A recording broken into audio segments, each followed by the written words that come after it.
Hi అండి, welcome to simply Telugu. ఈరోజు మన ఛానల్లో అయితే శివరాత్రి స్పెషల్ శివుడికి ఎంతో ఇష్టమైన స్వీట్ పొటాటోతో పాయసం ఎలా చేయాలో చూపిస్తానండి. మనం చాలా రకాల పాయసాలు అయితే దేవుడికి నైవేద్యంగా పెడుతుంటాం. ఈ శివరాత్రి రోజు ఈ పాయసాన్ని నైవేద్యంగా పెట్టండి. ఆ శివుడి ఆశీస్సులు మీకు ఎప్పుడూ ఉంటాయి. ఫస్ట్ మన స్వీట్ పొటాటోని అయితే ఒక మీకు ఎంత క్వాంటిటీ కావాలో అంత తీసుకోండి. ఒక 2 తీసుకొని ఇలా పైన ఉన్న తొక్కను మొత్తం ఫిల్ చేసేయండి. చేయకపోయినా పర్లేదు, కానీ ఇలా చేస్తే ఏంటి అంటే మనం తినేటప్పుడు చాలా ఈజీగా ఉంటుందన్నమాట.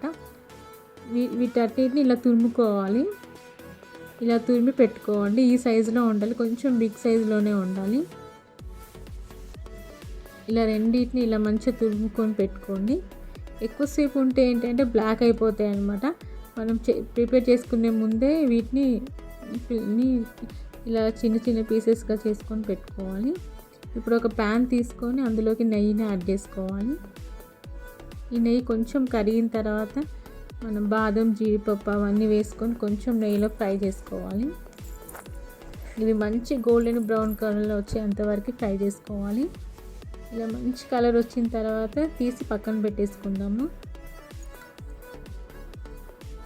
ఇలా మంచి కలర్ వచ్చిన తర్వాత తీసి పక్కన పెట్టుకోవాలి. ఇలా అన్నీ ఇలా పక్కన పెట్టేసుకొని అదే ప్యాన్లో మనం తురుము పెట్టుకున్న ఈ స్వీట్ పొటాటో తురుమును అయితే కొంచెం ఫ్రై చేసుకోవాలి. ఒక 1 మినిట్ అయితే ఫ్రై చేసుకోవాలి, ఎక్కువ టైం ఏం తీసుకోదు. కొంచెం ఫ్రై చేసుకుంటేనే క్రిస్పీగా ఉంటుంది, చాలా బాగుంటుంది అనమాట. నెయ్యిలో ఫ్రై చేస్తే మంచి టేస్ట్ వస్తుంది అనమాట స్వీట్ పొటాటో. కొంచెం ఒక 1 మినిట్ అలా ఫ్రై చేసుకుంటే సరిపోతుంది. ఇది చాలా సాఫ్ట్గా ఉంటుంది కాబట్టి తొందరగా కుక్ అయిపోతుంది అనమాట. ఇలా ఆయిల్లో ఫ్రై చేసి నెయ్యిలో ఫ్రై చేసుకున్న తర్వాత ఒక 1 మినిట్ తర్వాత దీన్ని పక్కన పెట్టేసుకుందాం. పక్కన ఒక ప్లేట్లోకి తీసుకోవాలి. ఇలా స్వీట్ పొటాటో తురుమునంతా తీసి పక్కన పెట్టేసుకోవాలి. ఇప్పుడు ఇందులోకి కొంచెం పాలను యాడ్ చేసుకుందాము. నేనైతే కొంచెం 1/2 లీటర్ కంటే తక్కువనే కొంచెం యాడ్ చేసుకుంటున్నాను. ఇందులో కొంచెం వాటర్ యాడ్ చేసుకోవాలి, మరీ చిక్కగా అవసరం లేదు. కొన్ని వాటర్ యాడ్ చేసుకొని మనం ముందుగా నానబెట్టుకున్న సగ్గు బియ్యాన్ని కూడా ఇందులో వేసుకోవాలి.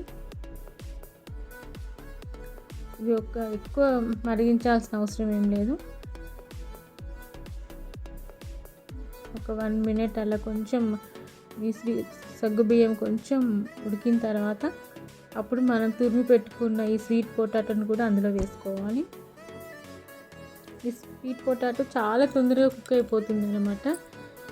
ఈ స్వీట్కి అయితే ఎక్కువ టైం తీసుకోదు, తొందరగా ఈజీగా చేసుకోవచ్చు. మనం ఏంటి అంటే పండగలప్పుడు చాలా బిజీగా హడావిడిగా ఉంటాం కాబట్టి ఇలాంటి స్వీట్ని అయితే ఈజీగా చేసుకోవచ్చు. కొంచెం యాలకుల పౌడర్ని అయితే వేసుకోవాలి. ఇవన్నీ వేసుకున్న తర్వాత ఒక 1/2 కప్పు షుగర్ అయితే యాడ్ చేసుకుంటున్నాను. కొంచెం స్వీట్ పొటాటో కూడా స్వీట్గా ఉంటుంది కాబట్టి కొంచెం తక్కువనే యాడ్ చేసుకోండి. ఇలా అన్నీ యాడ్ చేసుకొని ఒక 2 నిమిషాల పాటు కలుపుకోవాలి. ఇలా కలుపుకున్న తర్వాత దీన్ని మూత పెట్టేసుకొని ఒక 3-4 మినిట్స్ అయితే వదిలేద్దాము. 3-4 మినిట్స్ తర్వాత మొత్తం ఆయిల్ అంతా పైకి వచ్చేసింది అనమాట. స్వీట్ పొటాటో కూడా ఈజీగా ఉడికిపోయింది. ఇంకొంచెం లిక్విడ్గా ఉంది కాబట్టి ఇంకొంచెం దగ్గరికి వచ్చేలాగా ఇంకొక 2 నిమిషాలు ఉంచేసుకుందాము. మరీ ఎక్కువ దగ్గరికి కాకుండా, ఎందుకంటే ఇది చల్లగా అయిపోయిన తర్వాత మళ్ళీ దగ్గరికి వస్తుంది అనమాట. అందుకని కొంచెం ఈ క్వాంటిటీలో ఉంటే ఏంటి అంటే చల్లగా అయిపోయిన తర్వాత ఇంకొంచెం చిక్కగా పడుతుంది అనమాట. అంతే, స్వీట్ పొటాటో పాయసం అయితే రెడీ అయిపోయింది. ఇప్పుడైతే ఒక బౌల్లోకి తీసుకుందాము. ఇలా ఒక బౌల్లోకి అయితే తీసుకోవాలి.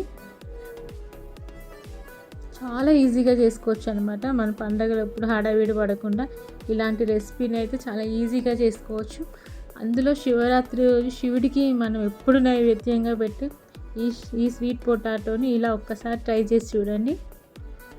పిల్లలు చాలా ఇష్టంగా తింటారు. దేవుడికి కూడా నైవేద్యంగా పెట్టవచ్చు. ఎప్పుడు ఒకే రకం స్వీట్స్ కాకుండా కొంచెం వెరైటీగా ట్రై చేసి చూడండి. చాలా చాలా బాగుంటుంది. ఇలా బౌల్లోకి సర్వ్ చేసిన తర్వాత మనం ఫ్రై చేసుకున్న ఈ బాదం జీడిపప్పుని కూడా పైన వేసుకోవచ్చు. ఇలా అన్ని పైన వేసుకొని సర్వ్ చేసుకోవడం అంతే. చాలా టేస్టీగా ఉండే స్వీట్ అయితే రెడీ అయిపోయింది అనమాట. శివరాత్రి రోజు అయితే ఆ శివుడికి ఇలాంటి ప్రసాదం చేసి పెట్టండి. ఆ శివుడు ఆశీస్సులు మీకు ఎప్పుడు ఉండాలని కోరుకుంటున్నాను.